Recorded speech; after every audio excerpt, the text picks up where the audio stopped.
Silakan duduk Bapak Ibu yang terkasih. Shalom. Bagaimana kabarnya? Apakah suara saya terdengar jelas? Mantap. Iya, kita boleh berjumpa kembali ya, dan saya percaya semua karena anugerah Tuhan. Kita masih ada sampai hari ini itu semua karena anugerah Tuhan. Bahkan di Natal ini saudara, ini gereja luar biasa. Selama bulan Desember Natalan terus. Tepuk tangan saudara. Luar biasa. Jadi kita tidak akan, maksudnya jangan disia-siakan. Pokoknya bulan Desember tuh bulan Natal. Hajar terus. Biar kita terus ingat akan kebaikan Tuhan. Amin. Ya, karena kelahiran Yesus itu adalah berita sukacita.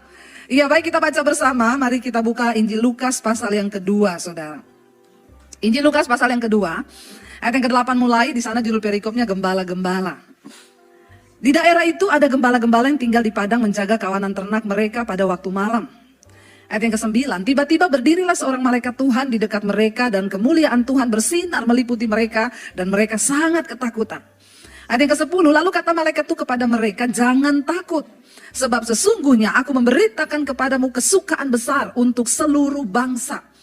Saudara yang pernah pergi ke Israel, ya kalau kita datang ke gereja Padang Gembala itu ya, saya kemarin di sana beribadah di belakang. Dan tempat itu memang dikatakan yang paling tepat, mungkin disebut yang paling mendekati dengan peristiwa di mana malaikat Tuhan menampakkan diri. Karena di situ memang tempat gembala itu turun-turun begitu saudara ya, ada lembah begitu ke bawah. Waktu saya ada di situ, di tengah situ, ya saya itu merenungkan loh, bayangkan malam-malam tiba-tiba kan itu terbuka langitnya begitu saudara ya. Apa pemandangan ke langit itu terbuka di situ. Nggak kayak gini kan kita lihat gedung-gedung ya. Di situ tuh benar-benar padang. Saya membayangkan ketika malam tiba-tiba ya di situ malaikat Tuhan menampakkan diri dalam kemuliaannya. Wow, saya itu mencoba membayangkan tiba-tiba ada sebuah kemuliaan yang besar. Di sini dikatakan ya sesungguhnya pada waktu itu tiba-tiba berdirilah seorang malaikat Tuhan di dekat mereka dan kemuliaan Tuhan bersinar meliputi mereka dan mereka sangat ketakutan. Lalu kata malaikat itu kepadanya, jangan takut, sesungguhnya aku memberitakan kepadamu kesukaan besar. Ya, saya membayangkan saudara ketika pada waktu itu ya dikatakan di sana pada ayat yang ke-13, dan tiba-tiba tampaklah bersama-sama dengan malaikat itu sejumlah besar bala tentara sorga memuji Allah. Waduh, merinding saya saudara. Bayangkan di padang itu tiba-tiba bala tentara malaikat sorga yang banyak jumlahnya. Wow, ya, kalau tiba-tiba di langit New York. Saudara nggak pernah membayangkan begitu? Ya, saya membayangkan loh saudara, bagaimana kalau saya pada waktu itu ada di situ. Dan melihat kemuliaan yang begitu besar itu, bala tentara malaikat. Ya, itu menampakkan diri di tengah-tengah mereka dan itu langit penuh kemuliaan. Wow, itu satu pemandangan yang tidak bisa terkatakan. Makanya saya tidak akan berkata-kata. Loh, benar nggak saudara?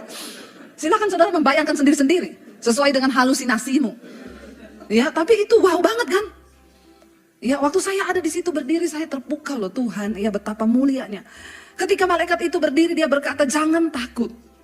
Ya, jangan takut. Sebab sesungguhnya aku memberitakan kepadamu kesukaan besar untuk seluruh bangsa. Ketika malaikat mau memberitakan tentang kedatangan Yesus, dia mulai dengan kata jangan. Karena memang manusia itu sukanya mengaku ya. Ya, saya tidak tahu ini kenapa saya harus berbicara tentang takut di sini. Ini khotbah tidak saya persiapkan loh. Duduk di situ tadi baru saya lihat, ini Pak Yongki kirim saya ayat apa ya? Ya, saya selalu minta Roh Kudus tuntun saja. Tadi di gereja sana bicara tentang kikir, diulang-ulang tentang kikir. Pelit, berarti banyak yang pelit. Di sini diulang-ulang tentang takut, ya. Ya, jangan takut. Dikatakan di situ ketika malaikat pertama kali mau menyampaikan berita tentang kedatangan Tuhan, dia bilang apa? Jangan. Siapa yang lagi takut, saudara? Nggak usah angkat tangan. Jangan angkat tangan. Saudara angkat tangan, kita baptis ulang, Pak. Mumpung dingin-dingin ini. Ya, direndam 20 menit loh, saudara. Beku sudah kita. Jangan takut. Apapun yang akan terjadi ke depan, jangan takut. Bilang kanan kirimu, jangan takut. Ya, mau bagaimanapun keadaannya, jangan takut. Ya. Pak Jokowi berkata dia ketemu dengan banyak pemimpin dunia. Kemarin, ya, G20 di Indonesia. Dia bilang, dia tanya kepada pemimpin-pemimpin dunia, bagaimana tahun 2022? Mereka bilang, suram. Tahun kesuraman 2022. Lalu dia tanya, 2023? Mereka jawab apa? Tahun kegelapan. Yes, karena prediksi dunia 2023 akan terjadi krisis yang besar. Di seluruh dunia, beberapa negara, ada 60 negara yang sudah termasuk dalam daftar yang akan menjadi negara bangkrut. Puji Tuhan, Indonesia tidak masuk di dalam daftar itu. Karena di tengah masa pandemi ada mesbah doa. Loh saudara, Tuhan jauhkan dari kesombongan. Tapi saya percaya, saya mendapat sesuatu di hati, saya nggak tahu itu dari Tuhan atau dari saya sendiri. Iya, tapi suatu saat tuh Tuhan tuh, suara itu berkata gini, kamu bayangkan di tengah masa pandemi ada satu kelompok puluhan ribu orang berdoa buat bangsa.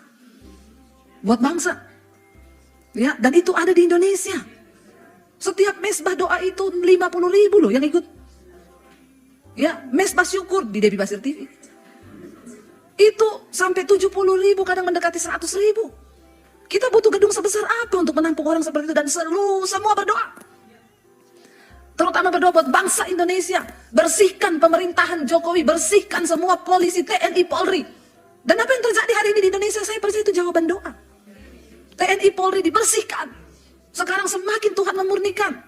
Semua takut saudara. Kenapa? Karena kebenaran itu meninggikan derajat bangsa. Tapi dosa itu menghancurkan bangsa.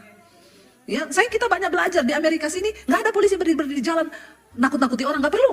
Karena semua dipantau. Orang lebih takut CCTV daripada takut Tuhan. Ya apa ya? Beda kalau di Indonesia. Memang Indonesia itu harus dipulihkan. Ya, di sini lampu kuning. Kita kemarin nyetir loh dari Philadelphia ke New York loh sama suami loh, kita satu keluarga loh. Ya, kok nggak wow ya? Ini wow loh buat kami loh saudara. Ya, bayangkan loh, pertama kali datang langsung nyetir sendiri loh. Wow loh itu. Saudara mau bilang wow atau tidak, saya bilang wow. Karena tidak gampang loh saudara. Benar-benar kita harus perhatikan tanda jalan itu, petunjuk-petunjuk. Ya kalau lampu kuning saya bilang, saya, kuning berhenti loh saya. Kalau di Indonesia kuning tancap gas. Benar saudara. Ya, padahal itu kan harus kuning siap-siap untuk, di Indonesia nggak siap-siap untuk tancap gas. Itu bedanya saudara ya. Kalau di sini kan mau jam 10, jam 12 malam orang taat. Semua ngerem, kuning cit, karena kalau nggak dapat tiket toh. Kalau tiket nonton konser Justin Bieber enak. Ini tiketnya bahaya saudara. Lah di Indonesia, lampu kuning tancap gas. Sampai di depan dihalang polisi, stop. Tadi kamu tahu kamu melanggar apa di sana? Saya pernah digituin sama polisi, saya sama teman saya.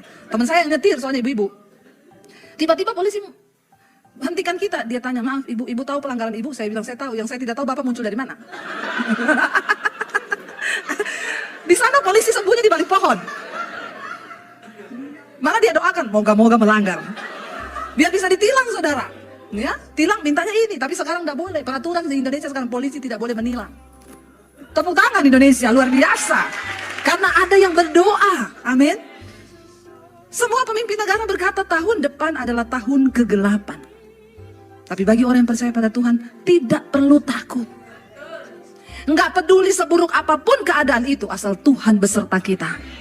Itu cukup menjadi kekuatan bagi saudara dan saya. Ya, dia beserta kita. Makanya malaikat bilang, jangan takut. Kenapa kata-kata pertama berkata jangan takut? Sebab akibat dosa membawa manusia pada ketakutan. Dan ketakutan itu sangat berbahaya.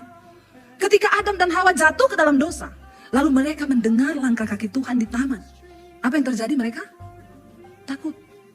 Ketakutan pertama kali muncul dalam diri manusia itu karena dosa. Dan karena dosalah, akibat yang pertama kali dimunculkan itu adalah ketakutan. Lalu Adam dan Hawa bersembunyi dari hadapan Tuhan. Tuhan berkata, kenapa engkau bersembunyi? Mereka bilang, kami takut. Dosa membuat manusia tidak berani menghadap Tuhan.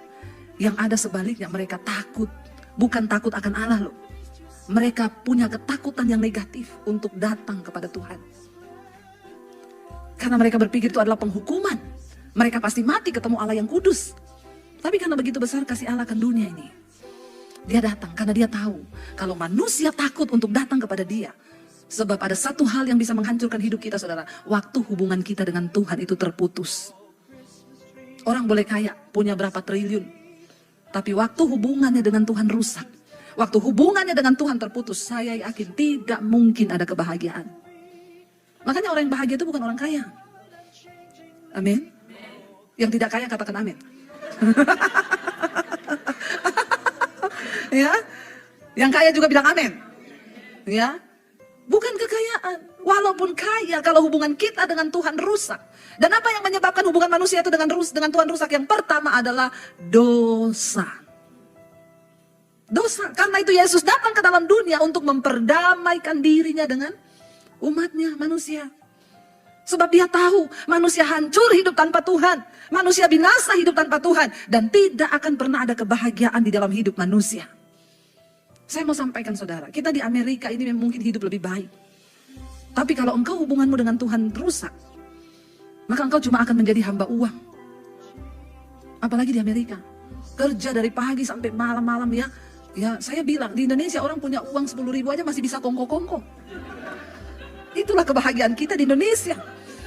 Nggak mikir besok makan apa. Dan yang saya bingung, nggak ada yang mati loh saudara. Hidup loh. Ya, itu yang luar biasa. Tapi di Amerika nggak bisa begitu. Ya, waktu uang menipis pasti takut. Dan di sini kalau engkau tidak punya hubungan yang intim dengan Tuhan, maka engkau akan menjadi hamba uang. Saya bicara tentang hubungan bukan soal engkau Kristen. Bukan soal engkau ke gereja setiap hari Minggu. Banyak orang ke gereja tiap minggu, tapi jadi zombie. Datang dan pergi itu mati. Rohnya mati. Sehingga tidak pernah terjadi perubahan dalam rumah tangganya. Nggak pernah terjadi perubahan dalam hidupnya, dalam keluarganya, di dalam pekerjaannya. Tidak pernah ada terobosan. Karena engkau mati sekalipun engkau duduk di gereja. Kenapa? Karena hubunganmu dengan Tuhan itu rusak. Yang dibutuhkan manusia adalah memiliki hubungan, relationship dengan Tuhan. Benar saya bilang relationship. Saya mau khotbah bahasa Inggris sebenarnya, tapi takut saudara nggak ngerti lagi. Jadi mending saya pakai bahasa Indonesia saja. Biar kita lebih terasa NKRI-nya begitu. Ya, saudara, ketika kita tidak punya hubungan yang dekat dengan Tuhan, hubungan kita rusak, maka manusia hancur hidupnya. Saya sudah banyak ketemu orang. Tidak kekurangan, kaya raya. Ya, tapi sama Tuhan hubungannya rusak. Saya pernah ketemu satu jemaat di Jakarta. Ya, orang kaya banget saudara, duitnya banyak. Punya tambang batu bara. Kalau sudah namanya tambang itu, wah hasilkan uang. Lalu satu kali saya pelayanan di satu gereja, saya ketemu dengan seorang ibu. Ya, ibu ini ternyata istrinya. Saya mau keluar dari gereja dengan suami, dia halangi kami. Ibu ini biasa, ya dia bilang, Bu, mau ikut makan sama saya mau ajak ibu makan. Dalam hati saya, ibu ini siapa? Tiba-tiba ngajak makan. Ya, saya pendengar mesbah doa, Bu. Kalau ibu mau saya ajak makan, nanti ikut ya. Oh iya. Saya bilang, oke, kalau gitu tunggu suami saya sebentar ya Bu, suami saya mau jemput saya. Nanti ibu ikut mobil saya aja, bapak nanti nyusul. Oh iya, saya ikut mobilnya dia, datang suaminya, naik Mercy terbaru. Duduk di dalam itu kalau dingin bisa dipanasin. Ya, nyaman itu mobil saudara. Pokoknya begitu duduk, lupa utang. Lalu saya ikut masuk ke mobilnya, suaminya itu nyetir sambil ngomong gini. Saya itu sebenarnya malas loh pergi-pergi makan sama gini, kayak gini, apalagi sama orang. Cuma karena ibu itu pendeta favoritnya istri saya aja, tiap malam dengerin ibu di tempat tidur. Dalam hati saya, nggak sopan orang ini ya. Walaupun lu naik Mercy terbaru, tapi nggak kayak gitu juga, keles. Emang saya nggak punya harga diri? Di mana harga diri saya? Ya, wibawa jatuh nih, pungut lagi. Jadi gak usah takut kalau wibawa kita jatuh. Rempong amat tinggal dipungut. Benar gak saudara? Ya. Dalam hati saya ini orang sombong banget ya, tapi udahlah saya tahan aja. Dalam hati saya kan saya gak ngajak istrimu makan, yang ngajak makan itu istrimu, bukan saya. Tapi saya tunggu kesempatan untuk saya tembak dia juga. Akhirnya kita makan saudara, sepanjang makan itu dia telepon terus. Baru duduk, makan datang, halo? Kan saya sudah bilang, kirim anak buah ke sana ya, hajar saja kalau perlu gini. Jangan ini, tutup. Baru makan, gimana sih itu kan bisa diurus gini. Sepanjang kita makan, dia telepon terus marah-marah. Jadi waktu dia duduk, maaf ya Bu Pendeta, saya tuh urusan kerjaan. Saya bilang, kasihan Bapak ini, saya kasihan sama Bapak. Kenapa? Bapak ini kaya tapi tidak diberkati. Mukanya mulai merah saudara. Satu sama sekarang. Ya, Bapak orang kaya, Bapak mau makan aja. Nggak bisa dengan damai sejahtera. Marah-marah, ditelepon orang. Sorry Pak, Bapak perlu berdoa, minta sama Tuhan karunia untuk bisa menikmati kekayaan itu. Karena orang kaya toh tidak cukup, jadilah orang yang diberkati. Kalau orang diberkati itu, dia kaya dan tidak kaya, dia bisa menikmati. Tapi kalau cuma orang kaya Pak, Bahkan Alkitab berkata kekayaannya sekali-kali tidak membiarkan dia bisa tidur nyenyak. Orang diberkati itu biar ada utang tidur, iya nggak? Semangat sekali, mau betul. Kelihatan nih kalau lagi ada utang. Tidur nyenyak karena dibayar. Diberkati, dibayar. Untuk utang dibayar, jangan didoakan dalam nama Yesus, Tuhan bayar utangku. Enak aja, utang dosa dibayar Tuhan, utang uang bayar sendiri. Walaupun dicicil. Lalu saudara, dia diam seribu bahasa, mukanya sudah nggak enak. Begitu pulang dia bilang sama istri ini, pendeta gila. Baru kali ini saya ketemu pendeta, bisa-bisanya berani ngomong gitu sama saya. Biasanya pendeta kalau ketemu saya itu hormat, nyembah-nyembah. Saya bilang pret. Ya, baru ketemu pendeta gila dia. Tapi dia pikir saudara, yang saya ngomong itu masuk ke otaknya. Memang kadang-kadang Pak Yongki, kita itu tidak usah ngomong halus-halus sama jemaat. Ya kadang jemaat tuh kalau di ngomong halus nggak masuk Pak. Ya perlu ditampar-tampar. Nggak ketampar, tendang saja Pak. Dia bilang, dia pulang, dia renungkan itu. Karena ternyata dia juga sama papanya kepahitan. Dia kepahitan sama papanya, jadi hubungannya rusak. Sama Tuhan dia jauh. Kalau istrinya dengar mesbah doa saudara, dia suruh kecilin. Mau doa, mau dengar khotbah, pelan-pelan aja, dengar sendiri pakai headset. Terima kasih. Saya ambil, iya. Thank you, it's okay. Luar biasa, ini anak muda atau sudah menikah? Loh, kok saudara tertawa? Saya ini menanyakan. Sudah menikah? Belum? Oh, cuma tanya. Kenapa ya? Penuh curiga loh ini jemaat di sini nih. Orang cuma tanya gitu tertawa loh ya. Luar biasa itu tadi, ya luar biasa. Lalu saudara dia bilang, saya pikir-pikir, dia istrinya bilang, dia mulai berpikir apa yang saya ngomong. Dia bilang, saya pikir-pikir bener loh, yang ibu pendeta itu ngomong. Saya ini kaya, tapi tiap hari marah, tiap hari di satu saat. Dari situ dia mulai mau dengar khotbah-khotbah saya. Pas dia dengar, dia dapat yang saya cerita tentang yang punya villa sama penjaga villa. Saudara yang ikut khotbah saya pasti tahu kan?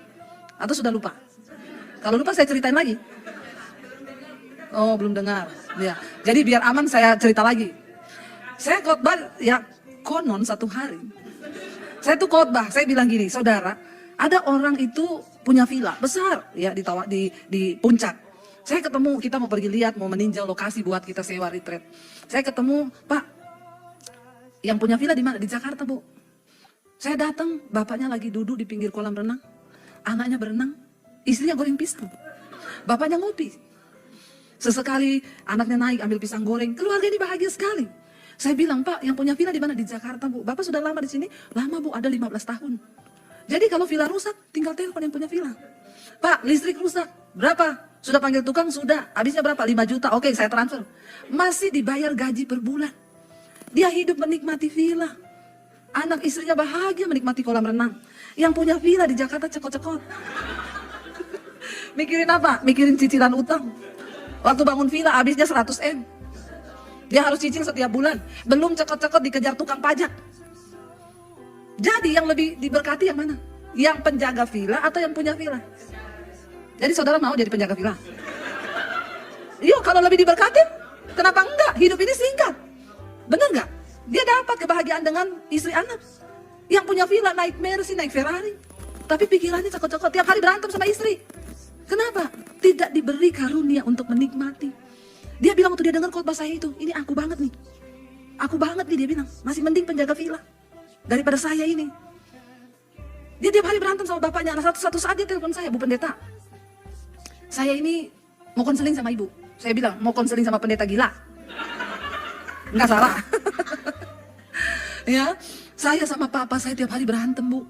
Papa saya itu suka cari gara-gara. Pokoknya gini, saya bilang, Pak, kalau bapak ngajak bapak mau berantem, itu namanya bapak saya itu sok pinter. Kalau bapak berantem sama bapaknya bapak yang sok pinter, berarti bapak sama-sama sok. Kalau bapak pinter, dia sok pinter, diam aja, dengerin, ngomong, oh iya ya Pak.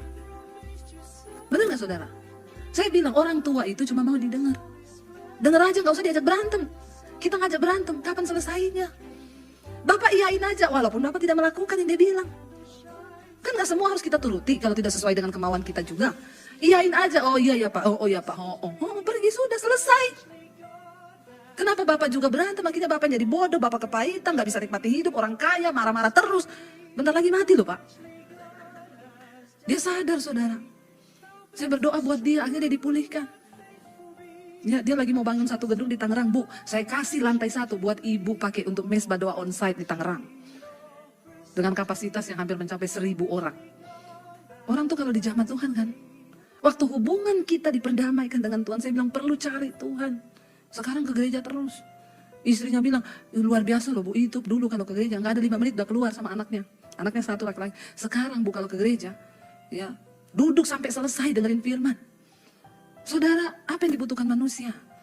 Ya, hubungan yang dekat dengan Tuhan, hanya Tuhan yang sanggup memulihkan. Di sana dikatakan, jangan takut sebab sesungguhnya aku ini memberitakan kepadamu kesukaan besar. Yesus datang ke dalam dunia membawa damai sejahtera. Kenapa? Karena Tuhan tahu manusia itu kehilangan damai sejahtera. Makanya dikatakan ketika Yesus datang ke dalam dunia, dia bilang dia membawa kerajaan Allah. Apa itu kerajaan Allah? Kebenaran, damai sejahtera, dan sukacita oleh Roh Kudus. Itu yang dibawa oleh Yesus. Yohanes Pembaptis berseru, bertobatlah, bertobatlah, sebab kerajaan Allah sudah dekat. Ketika dia hendak mempersiapkan jalan bagi Yesus, kedatangan Kristus digambarkan sebagai kedatangan kerajaan Allah. Tuhan mau saudara kita hidup dalam kerajaan Allah. Jangan tunggu mati kelamaan. Nanti mati baru masuk dalam kerajaan Allah dan kerajaan surga, rugi. Waktu kita ada di dunia ini, Tuhan mau kita tinggal di dalam kerajaan Allah. Roma 14 ayat 17, kerajaan Allah, kebenaran, damai sejahtera, dan sukacita. Kalau engkau miliki 3 hal ini dalam hidupmu, engkau lebih daripada orang kaya. Lebih daripada pemenang. Dan itu cuma bisa kita dapatkan waktu kita ada di dalam Yesus. Jadi jangan bilang engkau sudah menerima Yesus kalau hidupmu belum ada damai, belum ada sukacita. Apa itu Natal? Natal adalah kerajaan Allah yang datang dalam hidup kita. Kita tinggal di dalamnya, kita dimerdekakan sehingga rumah tanggamu penuh dengan damai sejahtera dan sukacita. Dalam pelayananmu engkau hidup penuh damai dan sukacita. Di dalam apapun yang engkau lakukan dalam pekerjaan, engkau hidup dalam damai dan sukacita. Itu loh yang Tuhan mau. Jadi Yesus datang ke dalam dunia ini membawa kerajaan Allah. Sebab kenapa saudara? Sebelum ada kerajaan Allah di dunia ini sudah ada kerajaan setan. Ya, dia yang lebih dulu ada dikatakan. Sebelum manusia ada, bumi ini ya diciptakan Tuhan gelap gulita, dan iblis itu sudah lebih dulu dibuang. Ketika ya iblis dibuang dari hadapan Tuhan ketika dia membujuk Adam dan Hawa di Taman Eden, ceritanya Tuhan berkata, "Enyahlah engkau." Lalu dia dibuang ke bumi. Dari Firdaus setan dibuang ke bumi. Lalu Adam dan Hawa jatuh ke dalam dosa. Mereka juga dibuang ke bumi. Jadi kita sama iblis hidup satu nusa kambangan. Jadi bumi ini tempat pembuangan tadinya. Makanya Yesus perlu datang ke dalam dunia ini membawa satu kerajaan yang tidak tergoncangkan. Yang namanya kerajaan Allah. Dan orang-orang yang tadinya hidup dalam kerajaan setan itu dipindah. Ketika engkau terima Yesus, hidupmu dipindah dari kegelapan masuk ke dalam terangnya yang ajaib. Makanya kita disebut gereja. Orang-orang sudah dipanggil keluar dari dalam kerajaan setan, masuk ke dalam kerajaan Allah. Kemarin saya saksikan nih di retreat saudara, karena banyak yang gak ikut ya Pak ya. Di Jakarta itu ada satu orang ya jemaat mesbah doa, anaknya itu kena COVID. Tiba-tiba mamanya telepon saya, "Bu, anak saya kena COVID, Bu, ini gak sadarkan diri, sudah dibawa ke rumah sakit, sudah masuk ke ruang ICU, sekarang lagi dipasang ventilator. Doakan Bu, tadi katanya sudah tidak bernapas, kayaknya udah mati gitu." Saya bilang, "Tenang Bu, kalau belum waktunya mati, tidak mati. Jangan takut, ya jangan takut." Saya tadi pagi dikirimin satu orang dokter, "Bu, berita, Ibu gak nonton berita ya?" Karena dia nonton berita di Indonesia, di New York lagi ada virus baru yang menyerang warga New York, banyak kena sakit, ciri-cirinya seperti batuk, pilek, ya tetapi itu virus baru yang belum ada vaksinnya. Bisa menyebabkan orang sesak napas bahkan meninggal. Dia bilang, "Ibu lagi ada di New York." Saya bilang, "Aman Pak, kita dalam perlindungan Tuhan." Dalam perlindungan Tuhan. Enggak takut. Kalau belum waktunya mati, tidak mati. Kalau sudah waktunya mati, enggak usah tunggu kena virus. Lagi duduk juga bisa. Karena hidup mati kita di tangan Tuhan. Jangan lupa itu. Maka jangan terlalu takut berlebihan. Ya apa-apa virus, apa-apa virus. Ya. Jadinya nyanyi, kiri kananku ada virus, sekelilingku ada virus, dalam diriku ada virus, virus selalu bersamaku, pret. Saya gak mau ingat-ingat virus. Kiri kananku ada Tuhan, sekelilingku ada Tuhan, dalam hidupku ada Tuhan. Tuhan selalu bersertaku. Amin saudara? Yes, puji Tuhan. Itu yang bisa membuat kita sehat. Kalau saudara nggak banyak ketakutan, nggak gampang sakit. Banyak takut tuh gampang sakit. Apa dikit, corona, corona.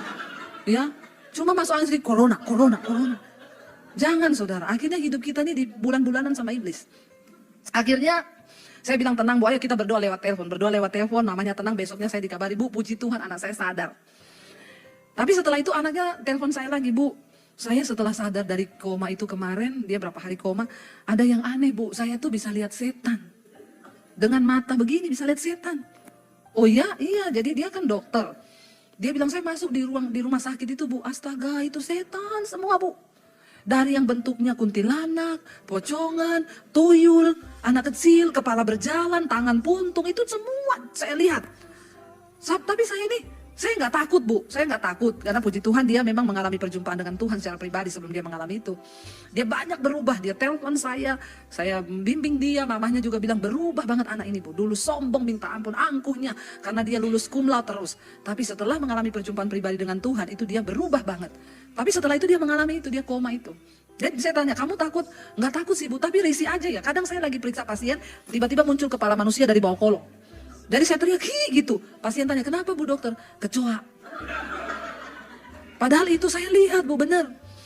Oh, dia bilang satu kali tuh ada ya Bu, orang yang saya kenal datang ke rumah, saya lihat Bu, di kakinya itu diganduli satu makhluk, bentuknya itu kodok, tapi kepalanya wanita, tapi badannya kodok. Saya bilang itu lambang persinahan loh kalau kodok itu. Di Alkitab, mungkin dia ke tempat-tempat apa atau dia melakukan apa, makanya roh itu mengikuti dia.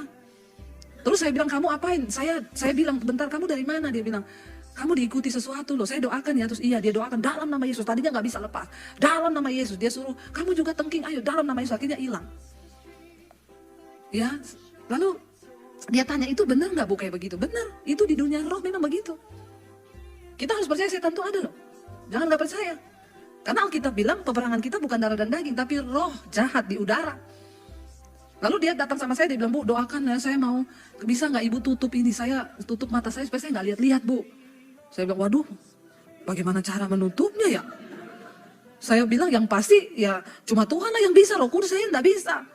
Tapi tiba-tiba muncul ide saudara, saya bilang, gimana kalau nggak usah ditutup? Nanti kamu kalau saya pelayanan ke New York, saya ajak. Biar nanti kamu lihat itu yang ada kodok-kodoknya itu siapa. Lumayan kan? Biar bisa ikut doa pelepasan. Kan kalau kamu bisa lihat siapa tahu di sini bapak-bapak kodok, kadal, tikus. Banyak itu roh-roh yang menempel itu. Bagus loh saya bilang. Sebenarnya kalau kamu nggak terganggu, itu dipakai buat karunia pelepasan itu. Dia bilang nggak mau saya Bu, saya nggak mau, saya terganggu. Ya udah kita berdoa, kita nyembah Tuhan. Saya nggak bisa menutup, cuma Tuhan yang bisa. Kalau memang ini bukan dari Tuhan dan Tuhan juga tidak memberikan karunia itu bagi kamu, kita berdoa biar Tuhan menutup. Kita menyembah, lalu dia dipenuhi dengan hadirat Tuhan. Ya, saya berdoa, besoknya saya tunggu 3 hari, jangan langsung besok, 3 hari saya WA, gimana? Masih lihat-lihat nggak? Puji Tuhan sudah enggak Bu. Ya, baru mau saya ajak ke New York.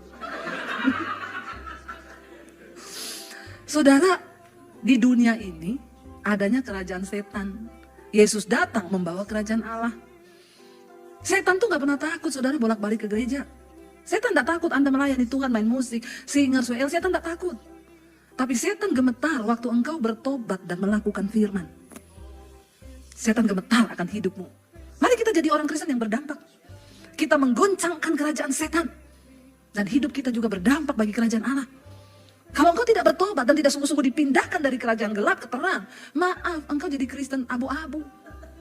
Ya jangan-jangan itu tadi diganduli kodok, kadal, biawak. Dan engkau nggak tahu, makanya hidupmu nggak pernah ada damai sejahtera.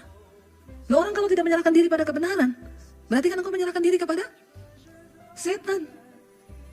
Ya, dan hidup kita akan menderita, saudara. Ayo kita mengerti kebenaran ini. Saya bersyukur loh, Tuhan izinkan juga saya ketemu dia. Itu bukan kebetulan kan? Jadi saya bisa pakai jadi bahan khotbah kan? Saya membutuhkan sebuah ilustrasi yang nyata. Dan saya tahu Tuhan tidak secara kebetulan mempertemukan saya dengan orang demi orang. Lewat pelayanan di media ini, saya ketemu banyak sekali orang dan mereka cerita tentang pengalaman yang unik. Dan saya hanya bisa berkata, wow, Tuhan tuh dahsyat.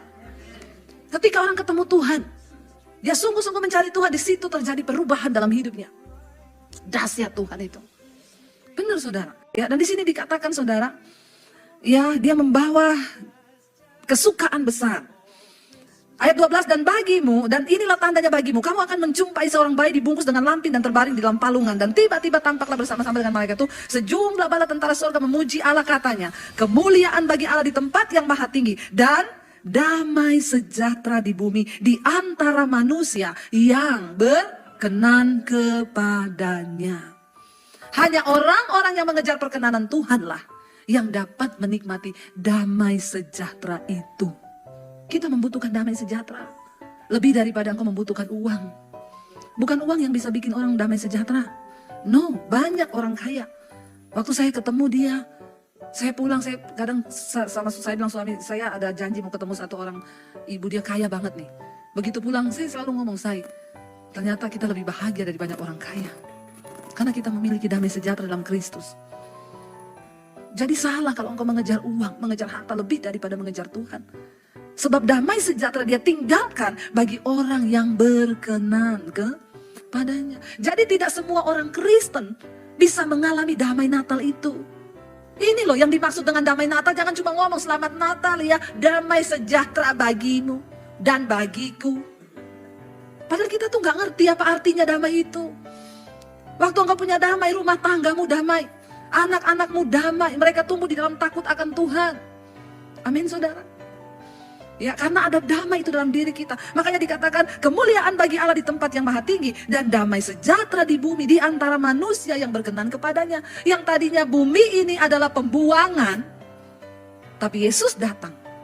Dia mengubah bumi menjadi kerajaannya, dan ada damai sejahtera di bumi. Bagi orang-orang yang tadi mau dipindahkan dari dalam gelap menuju kepada terang. Bagaimana Bu caranya supaya kita dipindahkan ke dalam terang? Bertobat. Cari Tuhan sungguh-sungguh. Dengerin khotbah, dengerin firman Tuhan. Saudara bersyukur sekarang ada YouTube. Tidak ada alasan untuk imanmu mati. Sekarang cari apa semua ada di YouTube. Ya, saya beberapa waktu yang lalu layani seorang homoseksual. Dia bilang tadinya saya jengkel kalau dengar khotbah Bu Debbie. Pasti saya skip. Lalu akhirnya ketika saya di pandemi divonis oleh dokter, saya cek HIV, saya berasa badan gak enak, saya cek HIV dan hasilnya saya reaktif. Saya takut waktu itu Bu. Lalu dokter bilang, saya coba kasih kamu obat 1 bulan, kita coba. Tapi biasanya kalau sudah reaktif begini itu menuju ke positif. Tapi kamu cari Tuhan, berdoa kata dokternya. Lalu dia minum obat, dia mulai cari khotbah. Yang tadinya jengkel sama Debbie Basir, sekarang cari Debbie Basir. Nah, tadinya jengkel karena saya sering ngomong yang homo, yang lesbi, yang berzina. Orang-orang yang tidak satu roh memang jengkel sama saya, saudara. Jadi kalau di sini ada yang jengkel sama saya, berarti ada kodok di kaki itu. Lalu dia mulai cari khotbah saya. Dia bilang gini, tadinya Bu saya itu sudah coba melepaskan diri dari homoseksual, tapi jatuh dan jatuh lagi. Tapi ketika Tuhan mengizinkan saya divonis reaktif HIV, kan di depan mata kematian nih. Saya cari Tuhan Bu. Saya dengerin khotbah-khotbah ibu, saya putuskan hubungan, saya dengar khotbah ibu. Jadi dia dengar khotbah saya yang tentang saya layani seorang homo. Ada satu orang homo di Bali, dia telepon saya, Bu, saya mau pengakuan dosa, saya ini homoseksual Bu. Saya sudah lama jatuh, tapi memang saya sering tertuduh. Tapi hari-hari ini saya dengar khotbah ibu, saya bertindak Bu. Jadi saya mau mulai dari mana nih Bu? Saya bilang kamu mulai dari gini, kamu berdiri di cermin, kamu lihat mukamu, kamu lihat dirimu, sebut namamu. Misalnya namanya Bambang ya, gak ada nama Bambang sini kan? Biar aman. Kamu sebut, hei Bambang, kamu diciptakan sebagai seorang laki-laki. Roh banci, roh homo keluar dari dirimu. Katakan itu depan cermin. Tadinya dia bilang, saya mau ke Jakarta, saya terbang ya Bu, ibu tolong doa pelepasan buat saya. No, kamu datang ke Jakarta biar saya tumpang kaki kau. Tapi kau tidak ada niat untuk bertobat, tidak ada gunanya. Percuma, tidak ada pendeta hebat. Yang ada itu Tuhan yang hebat dengan imanmu yang hebat. Ya, saya nggak mau dianggap dukun, saya nggak mau dianggap pendeta sakti. Ya hanya Tuhan yang sakti, nggak ada pendeta yang sakti. Lalu dia mulai mempraktekkan saudara. Setiap bangun pagi dia lihat mukanya, dia tengking. Saya bilang kamu bayangkan ya, itu dogi itu binatang diciptakan Tuhan, nggak punya akal budi, punya otak tapi nggak punya akal budi. Tapi kamu pernah lihat nggak dogi jantan kawin sama dogi jantan? Ada nggak? Nggak ada. Nggak pernah ada dogi jantan, lihat dogi jantan lihat terus au. Atau kucing jantan lihat kucing jantan terus au meow. Belum pernah ada. Itu binatang yang diciptakan tidak punya akal budi, cuma punya otak. Tapi dia tahu nalurinya diciptakan Tuhan. Normalnya jantan tuh kawin sama betina. Itu yang binatang loh. Kalau ada manusia yang diciptakan sempurna, serupa dan segambar dengan Allah, tapi laki-laki mau kawin sama laki-laki, ini lebih bejat daripada binatang. Maaf saudara, nggak usah pakai ngomong yang basa-basi. Kita semua harus tahu kebenaran. Saya bilang, dia bilang, tapi Bu ini kan nggak bisa sembuh. Siapa yang ngomong? Bagi Tuhan nggak ada yang mustahil. Itu iblis loh. Dia praktekin. 3 hari dia praktekin, dia telepon saya lagi. Bu, kenapa ya kalau saya praktekin itu saya mau muntah? Nggak apa-apa, kamu lanjutin. Itu berarti rohnya mau keluar. Rohnya udah nggak tahan itu. Karena kamu mulai usir dia. Kalau kamu itu dalam rumahmu yang masuk setan, kamu pelihara terus, dia betah. Ya, kita tuh kalau ada tamu di rumah, terus kita usir tamu kita, kira-kira dia tinggal di situ terus? Itu namanya tamu nggak tahu diri ya. Nggak mungkin lah saudara ya. Kalau kita nggak keluarin makanan, kan lama-lama orang juga ini kok orang tuan rumah nggak siapin makanan ya kita. Tiba-tiba airnya dimatiin, listrik dimatiin. Kan kita juga nggak betah ya. Pasti kita cepat-cepat minggat lah ya. Berarti dia sudah nggak betah lah. Kalau setan bertamu di rumahmu terus kamu bikin dia nyaman, nggak pernah kau usir. Harus diusir. Yang kepahitan ngomong dalam nama Yesus. Roh kepahitan, keluar kau dari dalam diriku. Itu benar saudara. Akhirnya saya bilang, ayo kita berdoa lewat telepon. Lagi saya berdoa dalam nama Yesus. Segala roh homo, roh banci keluar. Dia bilang, aduh ibu saya mau muntah. Lari ke toilet sekarang, cepat. Tetap di speaker ya teleponnya ya. Jadi dia muntah-muntah, saya doakan dalam nama Yesus. Pelepasan loh lewat telepon loh saudara. Dia bilang, lalu sekarang apa Bu yang harus saya lakukan? Kamu cari gereja yang dekat-dekat situ. Seminggu kemudian dia telepon saya, sudah Bu, saya ke gereja Bu. Aduh Bu, ternyata singersnya semua cucok. Karena kan saya punya sinyal ya Bu ya, frekuensi saya itu kayak gitu. Jadi kan saya tahu ini connect nih, frekuensinya match. Saya tahu Bu model-model begitu Bu, cucok meong. Ngeri loh saudara, ngeri loh, ngeri. Kalau gereja yang harusnya menjadi tempat orang sembuh sudah begitu. Ngeri kan saudara. Ya udah kalau gitu kamu jangan ke situ dulu deh, nanti kamu keluar dari komunitasmu malah bikin komunitas baru. Kan ngeri. Kamu ibadah online dulu aja sambil menguatkan imanmu. Nah itu orang itu nonton ini, lalu dia bilang saya mau Bu berubah. Dan ibu tahu, apa yang membuat saya sekarang kuat Bu? Saya keluar dari komunitas saya sekarang, saya mulai membangun jati diri saya sebagai seorang laki-laki. Saya bilang kamu gak kelihatan homo loh. Siapa tahu kamu nanti dikasih jodoh. Ya gak tahu ya Bu, tapi sekarang saya belum bisa Bu. Saya mau tunggu biar Tuhan dulu bekerja. Ya dia bilang, ibu tahu apa yang menguatkan saya mau berangkat ke kantor Bu. Itu khotbah ibu sudah saya download. Saya dengar ulang di mobil Bu, saya putar tuh suara ibu terus. Ya, jadi kamu mendengarkan suara saya terus ya? Iya, saya dengarkan suara ibu terus. Itu yang membuat iman saya kuat. Ya, bagaimana kita ini mengalami pindah dari dalam gelap ke dalam terang? Engkau harus mendengarkan kebenaran. Sebab di mana ada kebenaran, di situ ada kemerdekaan. Saya bilang nggak ada pendeta hebat yang bisa melepaskan kamu, nggak ada. Hanya firman sebagai kebenaran itu yang bisa membenarkan, yang bisa memerdekakan kamu. Suatu saat saya dikirimi kesaksian suami istri mau bercerai ketika pandemi. Akhirnya istrinya sudah malas sama suaminya, dia pergi ke Bali. Tadinya dia sudah mendaftar menjadi TKI di Jepang. Nggak lulus, nggak berangkat, karena memang Tuhan nggak izinkan. Akhirnya suaminya mulai dengerin khotbah saya. Lalu ngomong ke istrinya, dengerin ini loh khotbahnya Bu Debbie ini loh, bagus. Istrinya jawab, nggak usah dengar-dengar, yang penting berubah. Terus pas saya khotbah tentang suami istri, saya khotbah, makanya istri-istri, dia jawab, karena suamimu gak kayak suami saya. Coba saja kau tahu suami saya kayak apa. Akhirnya dia putuskan untuk ke Bali. Dia bilang, saya pergi ke Bali Bu, saya sengaja mau tinggalin suami saya pergi sama anak, saya mau tinggalkan selama-lamanya. Tapi suaminya dilawat Tuhan, selama dia di Bali saudara 1 bulan lebih, suaminya ini dengerin khotbah saya. Kenapa istrinya mau tinggalin suaminya? Yang pertama, pelitnya minta ampun. Nggak pernah kasih istrinya uang. Bu, ke pasar nemenin saya. Sampai orang di pasar bilang begini, Ci luar biasa banget, suamimu sayang banget ya sama kau. Ke pasar ditemenin loh. Dalam hati Bu, bukan karena dia sayang. Bayar tomat 2.000 dia yang bayar. Karena dia gak percaya kasih uang ke saya, bukan karena sayang. Jadi jangan salah lihat ya. Kalau ada suami istri itu ke pasar belum tentu karena suaminya menyayangi. Tapi kalau Pak Yongki itu nemenin ibu pasti sayang ya Pak ya. Sayang kalau Bapak, jangan yakini loh ya. Nanti saudara lihat Pak Yongki nemenin ibu beli di mana terus, itu jangan-jangan pelit. Kalau Pak Yongki nggak pelit, saya makan aja dibayari loh saudara. Ya, iya. Terus dia mau tinggalin, suaminya telepon, mah pulang. Setiap kali telepon, saya dengar suara ibu di belakang. Jadi saudara-saudara. Terus siapa lagi tuh? Debbie Basir. Sampai satu kali, Suaminya itu telepon istrinya. Istrinya bilang, saya di Bali Bu. Saya sengaja foto-foto biar kelihatan heboh, padahal saya kering. Nggak ada damai. Tidak ada sejahtera, nggak ada bahagia. Saya cuma pura-pura. Sampai satu kali suaminya telepon, saya, aku tadi malam mimpi kamu berada di satu padang yang luas, tapi kamu lagi sedih, termenung. Kata istrinya, kok dia tahu ya? Terus suaminya untuk pertama kalinya yang membuat istrinya percaya bahwa suaminya berubah, dia tanya gini, uangmu masih ada enggak? Aku transfer ya ke rekeningmu. Wow saudara, suami-suami tolonglah. Jangan terlalu pelit ya sama istri ya. Ibu-ibu ngomong betul. Ya, betul.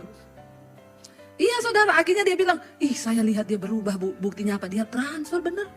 Dalam waktu beberapa kali itu dia transfer uang. Berarti ini suami saya berubah bener. Saya pulang akhirnya Bu. Saya lihat kehidupan suami saya berubah. Akhirnya saya mulai dengar khotbah ibu. Karena saya sudah melihat suami saya berubah. Tadinya saya kalau berantem maaf. Omongannya tuh jorok, kotor, maki-makian, binatang semua keluar. Tapi ketika saya dijamah Tuhan. Saya berdoa dengan suami. Makanya waktu dia ketemu saya, orang ini pertama kali ketemu saya kan gak tahu. Terima kasih Bu Debbie, dia peluk saya ibunya ini. Terima kasih Bu, selama saya tinggalkan ke Bali, Ibu sudah temani suami saya. Dan itu ada suami saya lagi, dia ngomong begitu. Terima kasih Bu, sebulan saya tinggalkan suami Ibu, terus menemani suami saya. Siapa suamimu? Saya gak pernah temenin suamimu. Jangan bikin kata-kata yang aneh loh. Maksudnya khotbah-khotbah Ibu itu merubah sampai kami tidak jadi bercerai. Dan sekarang kehidupan rumah tangga kami luar biasa seperti madu manisnya. Wow, damai sejahtera itu turun ketika orang mencari Tuhan, ketika engkau mencari kebenaran. Yesus itu datang membawa damai sejahtera. Pak Yongki udah habis waktu ya? Belum. Udah, saya khotbah sudah 1 jam lebih loh. Skip. Anda it's okay, saya tidak it's okay. Anda puas, saya lemas. Kita malam ini nanti setelah selesai pelayanan mau langsung balik ke Philadelphia. Nyetir, karena besok pagi saya harus terbang ke Atlanta. Doakan pelayanan kami. Mumpung di sini ya sudahlah habis-habisan pelayanan. Ya, mumpung anak saya juga ikut biar mereka merasakan pelayanan. Ya, cukup ke outlet 1 kali saja. Lebih banyak waktu untuk melayani Tuhan. Saudara mari, ya biar Natal ini kita sungguh-sungguh merenungkan. Dan saya berdoa supaya kita semua bisa dipulihkan. Ya, saya pengen kita semua percaya bahwa di tengah hidup yang rasanya jalan buntu itu selalu ada pengharapan. Ya, saya pengen suami saya bisa main musik, saya mau nyanyi, ya sama anak-anak saya mau ya. Mereka tuh di mobil sudah gini, Bang, nggak usah panggil kita maju. Ya, tapi nggak apa-apa ngomong di sini ya saudara ya. Ayo anak-anakku yang cantik.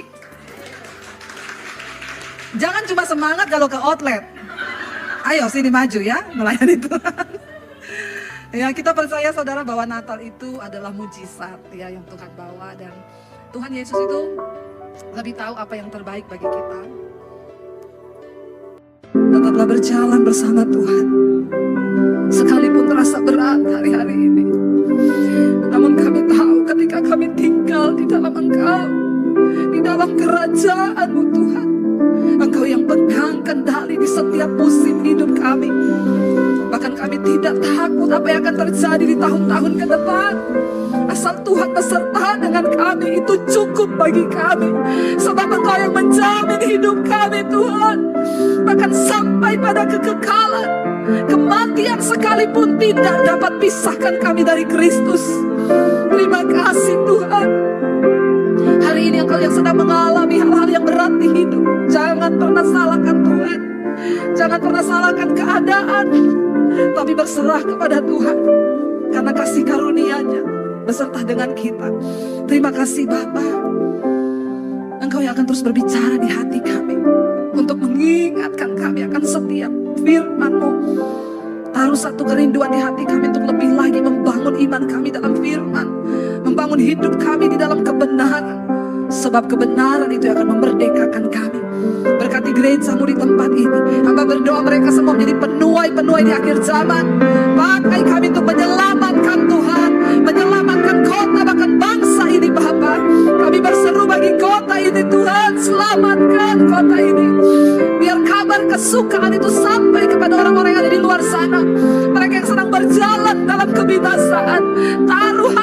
bagi kami Tuhan, untuk menangis bagi kota ini, untuk menangisi jiwa-jiwa yang ada di luar sana. Lalu itu Tuhan dalam hati kami, bakar kembali Tuhan iman kami. Kobarkan itu di gereja, di tempat ini. Sebab ketika kami menabur benih itu, kami tahu Tuhan bekerja di alam roh. Berkati Pak Yongki, Tuhan, dan istri dan anak-anak. Kami tahu Tuhan yang meneguhkan panggilan mereka di atas kota ini. Pakai hidup mereka Tuhan untuk menggembalakan jiwa-jiwa. Bahkan Tuhan akan tambahkan jumlah yang akan diselamatkan. Bagi seluruh jemaat-Mu, pakai hidup mereka. Kami tidak hanya menjadi orang yang menangisi diri kami sendiri, tapi kami menangisi kota, keluarga, menangisi gereja, menangisi bangsa. Di tempat di mana Tuhan tempatkan kami. Berdoa bagi kesejahteraan kota kemana Engkau aku buang, kata Tuhan. Karena kesejahteraan kota itu adalah kesejahteraan-Mu juga. Terima kasih Bapa, terima kasih Tuhan. Kami mengucap syukur buat malam ini materaikan firman-Mu di dalam nama Yesus. Segala pujian, hormat, kemuliaan hanya bagi Tuhan. Sama-sama katakan amin, amin, amin. Tuhan memberkati, silakan duduk.